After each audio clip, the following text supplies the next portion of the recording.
Welcome to the Public Figure Podcast, where we talk with visionary leaders from small businesses to global brands who are rewriting the future in this revolution of change. Welcome to the Public Figure Society podcast, and I'm really excited. I had a great conversation with Michael Petersen on his technology to help us car buyers to actually have the right price for things that need to get repaired. And not only that, he has taken his ideas of high tech, which he's got an amazing career. He's got Ford, Motorola, Zebra Technologies, Dell Computers, taken that high tech, fused it together with the automobile industry, and created a service that's really going to save us time and money in this age, and utilizing AI, Gus, with his Razor Hood. So I want to say welcome. Thank you. I'm so excited to be here. I appreciate what you're doing, and I think you summarized that very well, Torund. So what I'd love for you to do is, how did you come up with that idea? That's a brilliant idea. It's like you're finding a niche, which we talked about earlier before we got on the call, was like, it doesn't seem like it's a big industry, but it is a big industry. And it's enormous. You found this little niche of helping us buyers and helping the mechanics. How did you come up with that idea? Well, maybe I'll set up a couple of things that actually make this, even just to put a point on this. For the average American, their vehicle is their second most valuable asset in their life, right? Yeah. And if you look at the dealership model, then if you're buying new cars, the dealership model, they make more gross profits, higher gross profits on their service bays than they do on the sale of used cars and upsells combined. So they're almost selling you vehicles to service the vehicles. Now, you can make a moral objection if that's right or wrong, but the reality is consumers spend a lot of money on vehicle repairs and they hate it, right? They really dislike it. And so when you go kind of double click into that sector as a whole, we're spending a lot of money in that sector. Customer satisfaction is generally quite low. And it's not low because the car wasn't repaired correctly. It was quite low because people assume it's going to be expensive and they're not sure they're getting a fair deal. And then when you do a triple click into that and say, okay, well, what's working out there? So much of the high tech that's going on in this space as a whole are designed to help the shops, to bring in more customers, to upcharge on pricing, to improve it's capitalism. I get it, but there's really not any technology out there that's trying to help the consumer and take their cost down. So our business was really founded on this idea that if we can start to disintermediate the ecosystem, take out the middleman, cut out all the fat, and get the customer in need closer to the experts that actually can do the work properly, that there's a high value there in the middle. And that's what our objective is to try to make the overall ecosystem work better. So if I was going to use your service, just to give an example to the listeners, so if I move to a different town and I don't have my favorite shop, Whitey's, to rely on, and I have... And in fact, what you said about Whitey's, I need to talk to Whitey's and get them on the platform because they sound like an excellent shop. I trust them with everything. And I love the fact that when I go in, because sometimes I'll think of, one time I thought a red light was just about for the air and the tires. And so they're like, we're not charging you for this. So you should pay attention to this one. Yes. Don't ignore this red light. Right. So, but if I'm in a different town and I have possibly some kind of great weird sound in my car and I go to a dealer and they're saying, or go to an IKEA dealer, which I would never do, but in this scenario I will, and it costs like $3,000 and they're giving me the parts, they're giving me that paper with all the summary, I can then go to Razor Hood and I'll call someone, I guess, a technical person, or do I get an AI and you guys will give me the pricing? That's exactly right. And let me just maybe even drill down on that a little bit. About half of the people come to us, to use your example, after they've taken it to the shop and they go, oh my goodness, I have this $5,000 bill. Do I need to sell my car? Is this fair? So they sometimes come to us almost out of panic after they get the shock. The other half of the people come before they actually want to take their car in the shop. They're just trying to get educated so they can have an intelligent conversation. When you reach out to Razor Hood, you can reach out to us through our AI engine, Gus, which does it, completely unbiased. We know your make and model and year and mileage and, all the details about your vehicle, and you can interact with Gus. And Gus will give you a good estimate of what is likely wrong, what's the probability it's wrong, and actually how much it should cost to fix it.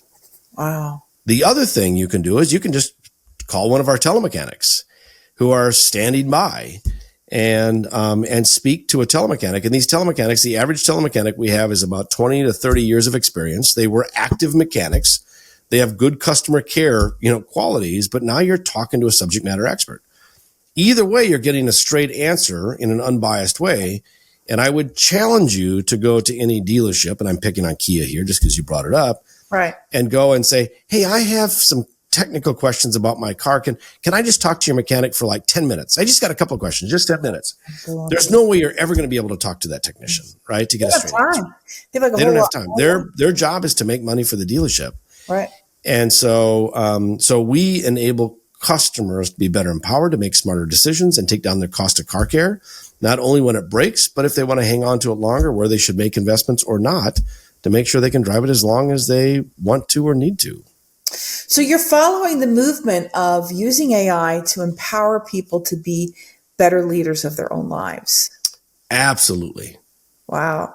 That's really exciting. And how did you, and I'll tell you a funny story if you're interested, because a year ago we were on the news in Minneapolis because we founded the company in Minneapolis, and the local affiliate wanted to talk to us, and they said, but I want to talk to one of your telemechanics in person. Can we do that? We said, great. So we set it up at one of our local shops, and the broadcaster, and she was lovely. Her name was Corey. But she tried to catch us in a got you moment right away. And so she interviewed the mechanic, and she goes, Matt, she goes, so tell me, you're trying to help train Gus, the AI engine. He goes, yeah, I am. And she goes, well, why would you do that? That AI is going to take your job. And Matt just kind of laughed, and he said, ma'am, he said, we have such a shortage of mechanics that any tools that we can have to better help us diagnose a vehicle or help, have the consumer take care of their car, it's actually good for everybody. I'm not worried about AI taking my job. I'm trying to do a better job just taking care of those vehicles. So I like educated customers. And so this is one where AI is going to empower the people in a good way, because at the end of the day, nobody wants to overpay for getting your car fixed. No, you feel like when you're going, it's even like when you're buying a car, I love to buy on price, and you always have to have a guy with you if you're a woman. Which it shouldn't be. That is a fundamental issue. I don't know what's wrong with Americans buying cars. It's not like that in Norway, where I've also lived in Europe. But there is this like culture, and I don't understand why they're not breaking. It's like going into the dealer room and then coming back acting like, oh, this is what my boss is like. Could you just stop the crap and just give me what the price is? And I just don't get it. And so and that's what I think is frustrating with it, is the lack of trust and integrity. And I think this is what I like about Raise the Hood, and with technology coming in, it's dismantling these clouded, shrouded ways of taking away any kind of decision that we can have that's fair.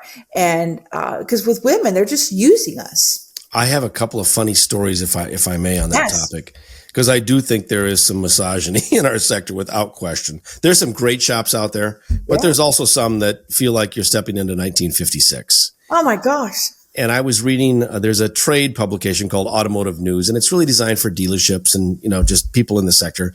And I was reading, this is probably a year or two ago now.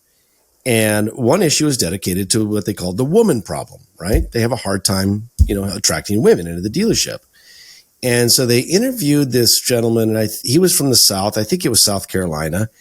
And he said, we've fixed our woman problem. We got it figured out. We fixed our woman problem. I'm like, oh, I have to read this. How did you fix it? And I'm reading this, and he said, well, here's how we solved it. Every Tuesday is Ladies' Day, and they can get a free manicure and a free pedicure when they bring their car in for service. And I just had to slap my head thinking, two things. Number one, that for all the reasons you don't like the dealership is now you're just trying to you're not addressing any of those concerns. You're just putting lipstick on it. Like, you totally missed the point of why women don't like to go to a dealership or a shop.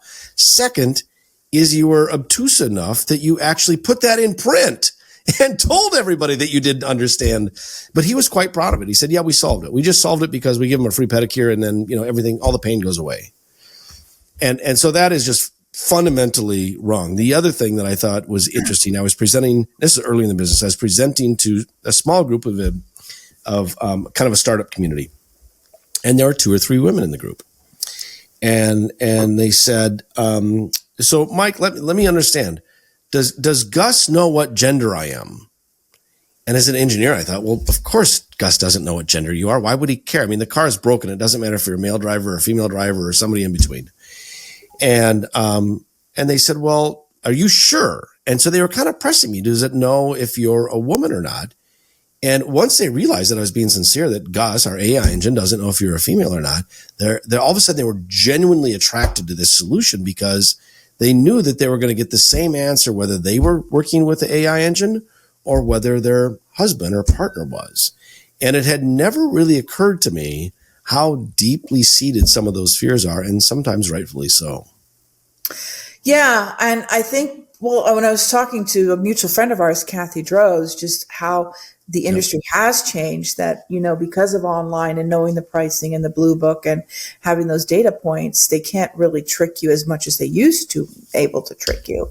But there is still that remnant of technology being, and it's interesting because in NASA, most of the developers in the beginning were women. And then it turned over to men. So it's just interesting how it's not that it's a gender specific, but it just somehow becomes that sometimes. But that's just. Yeah. And I think the sector has gotten a lot better and it will continue to do so, but it's not perfect yet by any stretch of the imagination. And you mentioned Kathy Droz, and I just think she is wonderful. She's dedicated her entire life to help balance the playing field in the automotive space when it comes to buying and selling a vehicle. And when we were first introduced, I'll never forget, because she was I could tell she was pressing me to determine if we were sincere about our objectives. And she quickly realized that, I have a wife and daughter. I don't care. We're just trying to fix a car. Right. Once she figured that out, she said, she was very interested in what we were doing. And we were very interested in working with her because I realized that because our sector, though, is a little bit male dominated, that even the way that I was talking to women on our website and the way we were presenting the solution, the way we were there were a lot of things that we needed to do to kind of recenter a little bit so that we spoke to all audiences. And so she's very good about just helping us think through the programs that we do, the material that we have, how Gus responds, how we present ourselves online to make sure that people recognize that I'm not trying to be female based or male based. We're just trying to be focused on, individuals as a person as opposed to any gender ideology. Well, I'm so glad you're doing that because I work quite a bit for almost 8 years on the board of Girl Geek Dinners, which is a global organization to help women in technology and how to create more equal footing there. And it's so important to recognize that we communicate differently as men and women. We don't intend to sometimes, but it just happens. It's like the iPhone is created for the male hand, not for the woman's hand, right?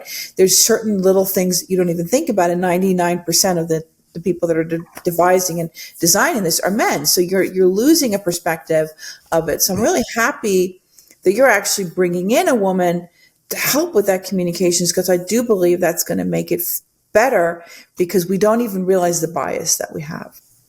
We do. And what's so interesting about our sector is originally when I was 22 years old, my first job was at Ford. I was designing cars and I helped design the Taurus and the Mustang and cool. Some other vehicles, and I really enjoyed it.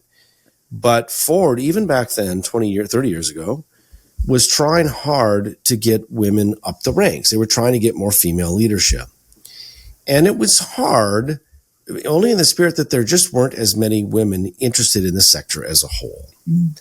And so there's certainly things that you can do. And I think STEM education for children is really important across all genders, but that doesn't happen overnight. And in the long run, it still may be a slightly biased male industry, just because I think in general, men are more into cars than women, and that drives some, career choices. And so I'm not as worried about having exactly the same number of female engineers or mechanics or male mechanics, but you absolutely want to make sure that the behaviors in terms of taking care of customers and leaders and mechanics that we keep that playing field level, wherever possible. And if there is an issue, that we call it out and, help the industry adjust course.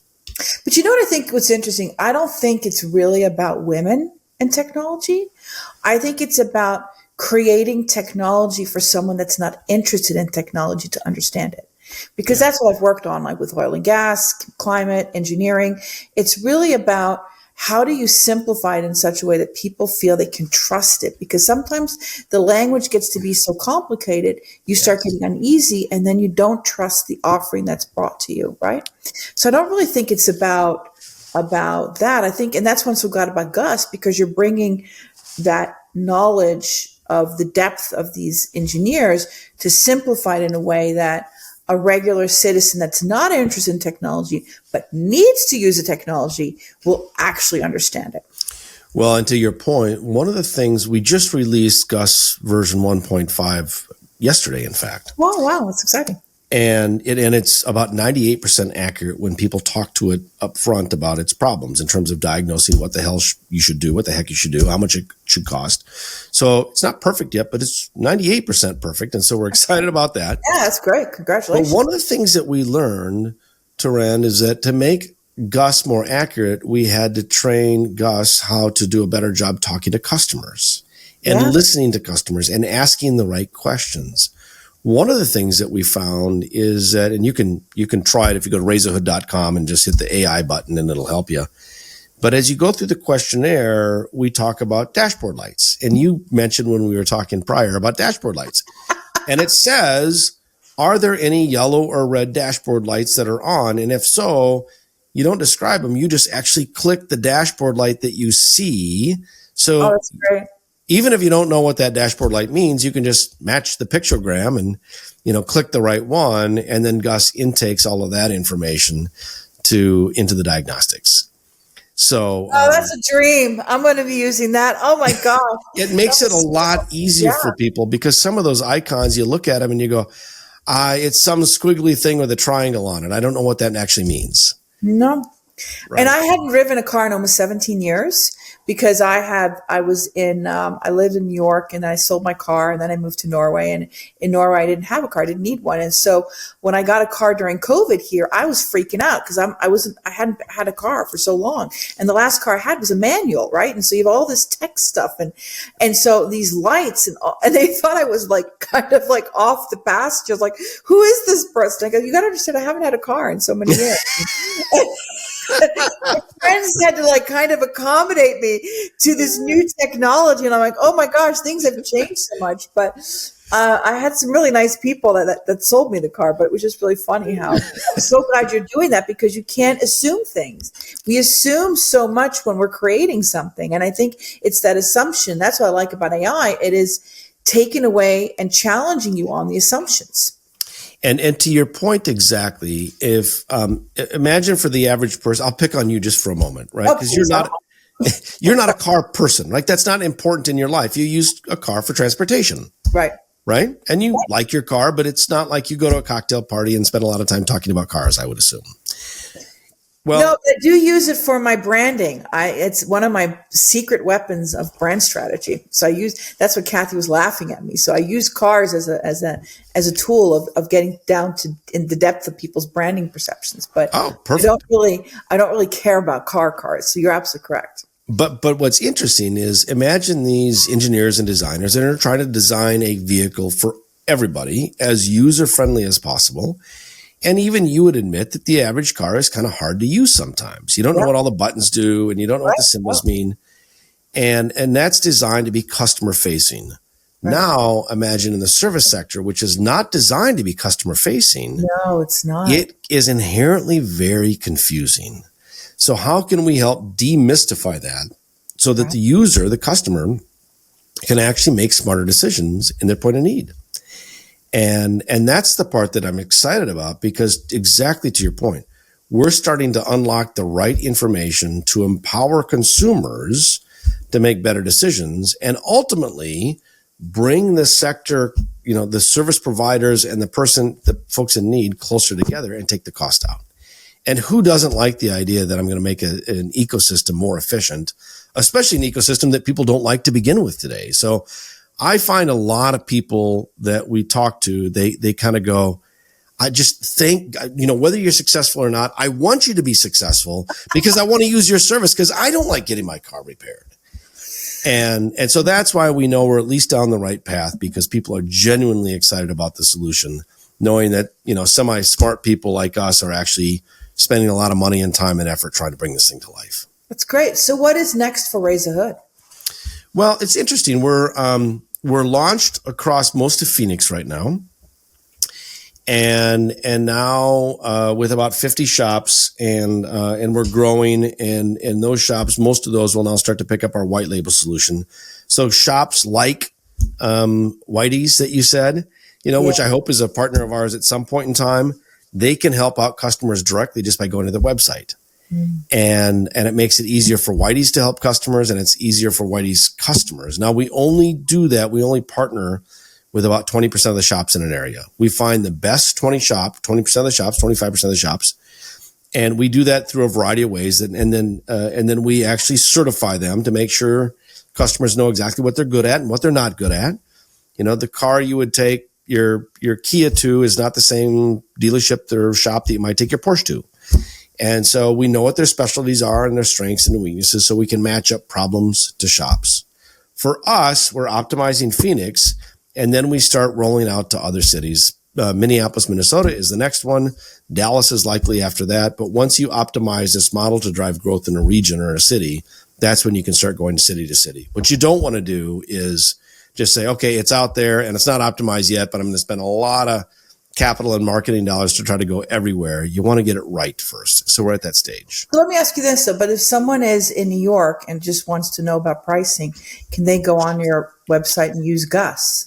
They can. It's a great question, because while we have partner shops all across Phoenix, right, or across Arizona, I guess, is we've opened up Gus to anybody. So if you go in from New York, you can log in. We don't have access to the telemechanics in New York, but we have full access to Gus, the AI engine, which is great. Oh. And we know if you go in, if you just give us our license plate or your VIN number, I know everything I need to know about your car. So you register on the account and it's free. And you say, I drive this and my license plate is, New York 1, 2, 3, 4, 5, 6, 7, 8. Now we pull, we know everything about that vehicle, and I know where you live, and you say how many miles are on your car. And now I know everything I need to know about your particular vehicle. And then you go in and you say, I'm having problems with my Kia. Right. And you just start talking to Gus, and it asks you a bunch of questions, and it starts diagnosing exactly what's wrong. And you can, you see the output, you can click a button, it'll text you the information and email the information, but we're empowering you with the right info, wherever you may be. Wow. And the service is free of charge. So, there's really not a lot of downside. And if you don't agree with it, you can let us know, because part of our AI engine, and I know you want to talk a little bit about AI, but we actually have some patents in AI, patent pending. I take that back. My co-founder, Dr. Nunnally, is a deep AI expert. He's been doing AI since originally with the Department of Defense many, many years ago, when they were still doing artificial intelligence on core silicon, long before anybody was ever talking about AI. So he's been in the sector for decades. And so to give credit where credit is due, Dr. Nunnally is the founder of Gus.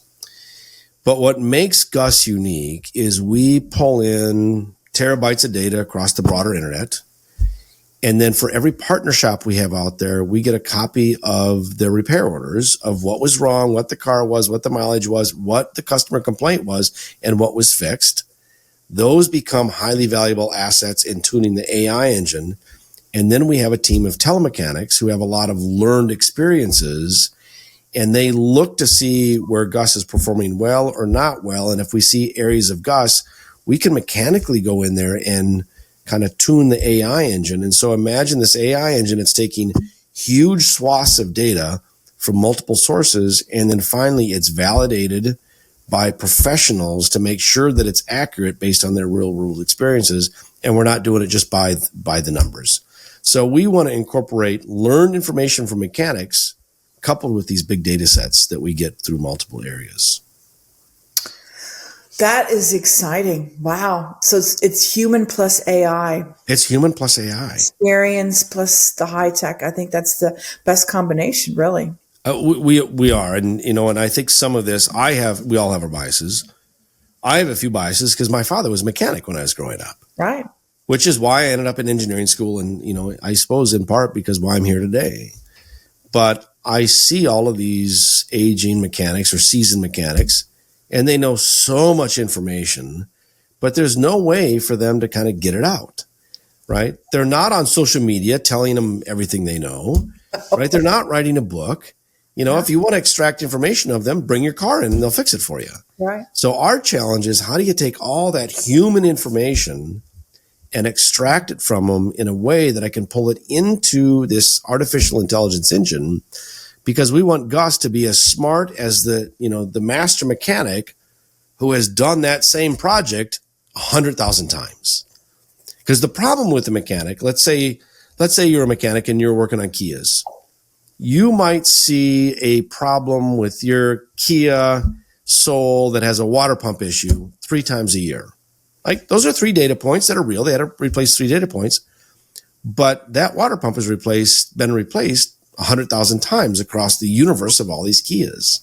So how do we incorporate the wisdom from all those mechanics and those big data sets coupled with the specific information from that mechanic? Because they're 2 different scales and they're 2 different data sets. And that's where, to me, AI gets really interesting, when you're trying to blend together human intelligence coupled with machine learning. Yeah, and then you see that's what's so interesting now with ChatGPT, is becoming more like a person and understanding your voice, and you can almost have a conversation with the. And the interesting part about Chat, and Chat, I think, is actually a very good platform. But the interesting thing about Chat, have you ever used Chat for things where you have a lot of subject matter expertise? Oh yeah, I've actually uploaded my book. So I've uploaded my book to Chat, and so in that chat room, or that chat component with my book, it'll utilize the data points of my expertise. And so that's where Chat is learning from you. But if you went out and you started asking it questions about things that you may have expertise, especially technical things, and you had expertise about your home stereo, I'm making something up. You know a lot about a particular topic, and you start asking it questions, you realize that a lot of the information that comes back sounds brilliant, but it's inaccurate. It is, yes. And so you could try this and go, well, I thought my stereo, had 50 watts a channel and not 20 watts per channel. Oftentimes it'll come back and it'll say, oh, you're right, I'm sorry. Yes. But that's because it sounds brilliant, but it actually doesn't know the answer. And that's where I think AI is dangerous for people, is that the LLM models are really designed to be an LLM model, large language model. The language is wonderful. And if you want to say, hey, give me that answer like a Shakespearean play, it'll give you an answer like a Shakespearean play. The problem is, oftentimes, it's actually wrong. And so we're focused on the other side, is how do I make the results and the analysis super accurate? Like, it's nice for it to sound good, but we're more focused on accuracy, not on just how the answer sounds. Because when you get your car fixed, do you care if Gus talks to you perfectly, with perfect English? And I mean, it's fine. What you really care about, is it the right answer? And so that's where we're focused, is let's give the users the right answer. I think it's really important that you say that. I think we're becoming much more well adept to authenticity and to accuracy. And are moving away from when Chat. Like, I had an email and I was writing something and it sounded so AI, and I wrote him, dude, this sounds like an AI tool. Yeah, it sounds like a chat bot. Please, because I just wanted to edit the grammar. I didn't want it to rewrite my stuff. So I said, can you keep my words? And it's just really fascinating, because I think we are much more now, like, we actually have a dictionary, because I'm a publisher. And when we were bringing on AI last year, we created an AI dictionary, like, of words that AI is using repeatedly. So we know when I can read right now, and a lot of times we'll know exactly if it's an AI tool. because AI utilizes words in a certain way, like symphony. This is a symphony of an idea. That is such an AI way of expressing it, right? And so it's ruining our language usage in a way because it's creating these patterns that would have sounded brilliant 5 years ago, but now it's been overused. And when you think about what AI does, I'm going to grossly oversimplify this, but it takes all this, all these language, and it effectively homogenizes it and says, this is what good looks like. I know. Now, imagine how boring our world would be if every author sounded the same. Oh, and if every podcaster sounded the same. And if we all had just, we sound like a bunch of robots. And I think the part and so that's a little bit of a risk with AI where everything starts to, converge into the answer, which there should be more richness to life than just that. It is. And so we don't dabble in that much. We focus on, being a dorky engineer, we want to make sure that the answers are accurate and we get you the right information so you can make a better decision. And we I want to reduce the cost of your car ownership. That's fantastic. So if you were going to redesign the future for the car industry and looking at AI as that tool with humans, where do you see we're going to be in the next couple of years? Oh, I will upset a lot of people in some of my statements. Okay, well, let's hear it. If I can say that. Yes, I'm a very transparent person. Yes. I'll give you a few predictions and, your viewers can agree or disagree with me. And for whatever it's worth I would say a couple of predictions. I think when driverless vehicles are optimized, and they will optimize, driverless vehicles will become the next big game changer that in the automotive space for a whole bunch of reasons. One of them is if you look at the consumer segment, people still like to drive, but if you're taking a 6-hour trip, sometimes it's just nice to lay your seat back and take a nap while your car drives you there. Whether you like to drive or not, driving down the interstate is not very fun. But if you can now take your car while you read a book or take a conference call or anything else, it's going to disrupt the airline sector because all of a sudden it actually becomes easier to drive on some of these trips than even, if it's a 4 or 5 hour trip than it is to go to the airport, go through luggage check, et cetera, et cetera, et cetera. So driverless vehicles will absolutely be revolutionary, and it will, right now they're only on EVs, but they will permeate across both EVs and internal combustion engines as well. It will first be seen in the trucking sector, in the transportation sector, because now I can just take this semi in Chicago and say, show up in Los Angeles in 21 hours, and the truck can drive slower. It can drive and improve its fuel economy, and it can draft these other trucks, and it doesn't have to stop for potty breaks, and you can just turn it on, and it takes a slow roll 50 miles an hour to Los Angeles, and it shows up. It's faster. It's more economical. Unfortunately, it's going to replace a lot of truck drivers and other drivers, but that's, it's part of the, it'll reduce the cost structure for transportation. Beyond that, you will see people at the point where they don't even buy a car anymore. Because why do you need a garage if you can just call up a car immediately and it's there always consistently 98% of the time within 5 minutes? You may not even hire a car anymore. It's just cheaper to have this as a distributed asset. And so I think even the whole idea of car ownership, will fundamentally shift in the long course. However, when you look at the actual makeup of the vehicles that people drive, because people still like to drive cars because they're fun. You like your soul, right? I love my soul. You love your soul. That's good. I do. And people will still buy some of those vehicles out of just pure enjoyment. They like to drive. They like, this is mine and nobody else is going to use it. And I know it's always clean. And so that's not going to ever go away entirely.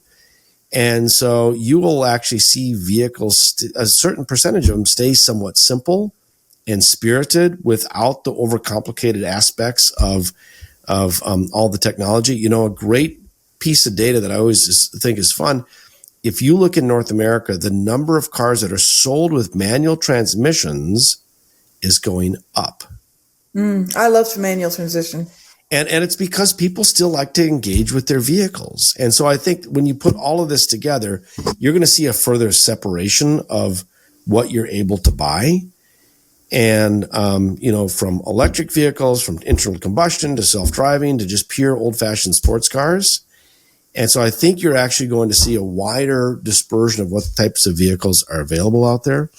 The other piece I would say that's a little controversial, that tends to be kind of tribal, is electric vehicles. We way overinvested in electric vehicles, and you're going to see that softening. Electric vehicles are still really important, and they're going to make up an important part. They're just not going to grow nearly as fast as we anticipated them because we don't have the battery technology yet. And if you listen to most people that talk about battery technology, they're like, hey, there's this great battery. It's right around the corner. And once you get this perfect battery, it's going to be done. And I agree, when the batteries are perfect, we'll almost all drive electric. But battery technology advances at 2 to 3% per year. So it's just going to be this slow improvement on batteries, and it's all good. But I don't think we're going to see this unit step function where batteries go from being heavyweight and, hard to reclaim and, slow to charge and all of a sudden they're done. They're great. They're, move on. And people don't like the fact that they oftentimes have to change their battery after 100,000 miles or 150,000 miles.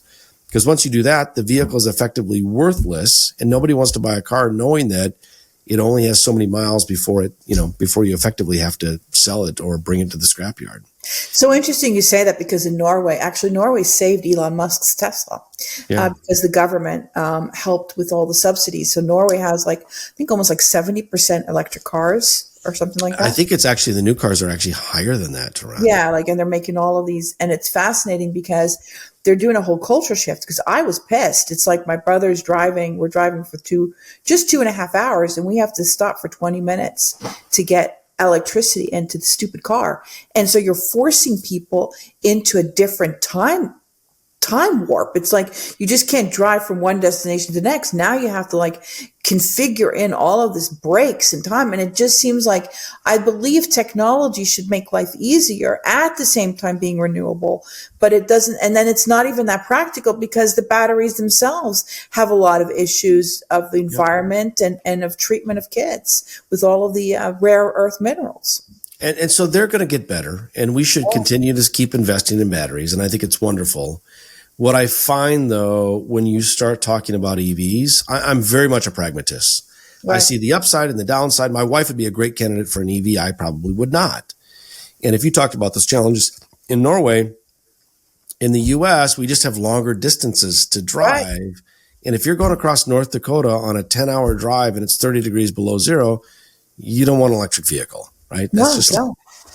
And so, but what I see happen so often, and I love watching this online, is people end up in tribes around EVs or ICEs, right? I'm either a pro EV or a pro internal combustion engine, but they're very deeply seated in one or the other.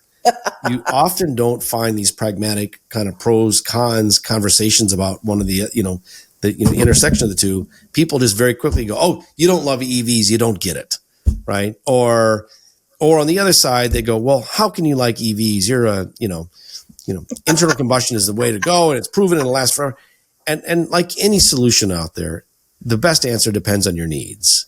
Yeah. And so I'm a centrist out there on this. I just don't think the transition is going to happen as fast as been previously predicted.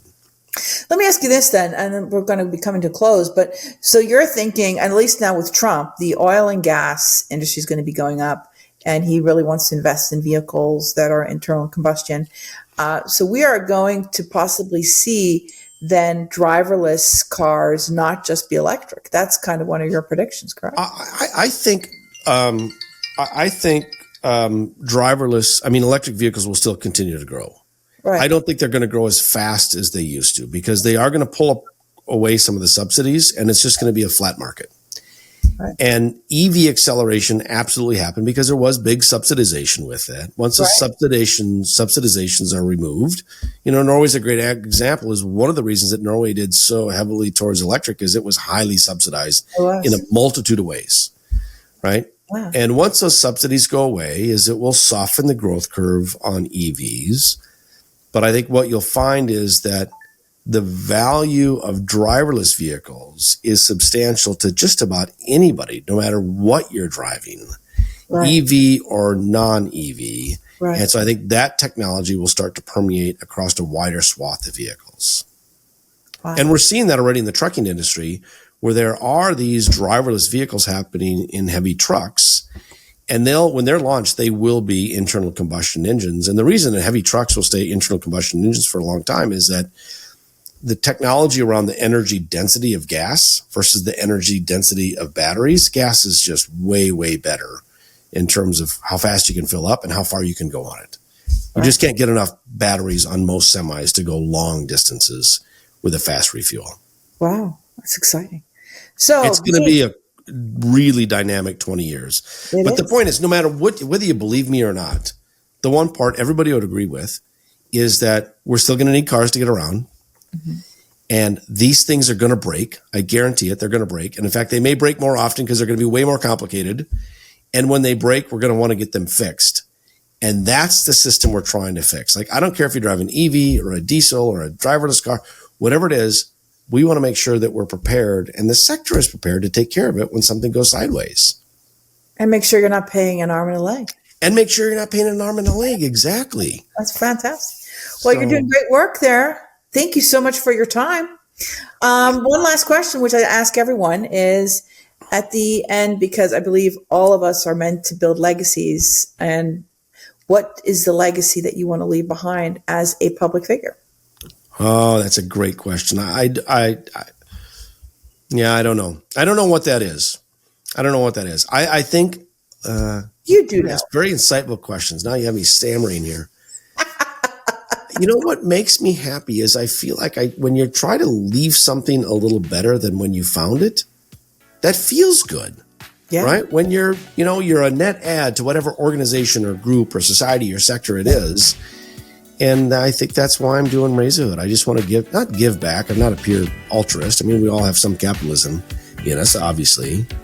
But you want to make sure that you help move society forward in a meaningful way and that your life had meaning. I know that sounds kind of hokey, but we're all a little bit hokey. We're all, as a recovering engineer, we're hokier than most, believe me. You are. Well, that's wonderful. Well, thank you so much, Michael. And we will put in the show notes a little bit about Gus, a little bit about Razorhood, and where we can connect with you. So thank you. Thank you for taking the time. I had a great time. Thanks for tuning in to the Public Figure Podcast. Stay ahead and keep rewriting the future.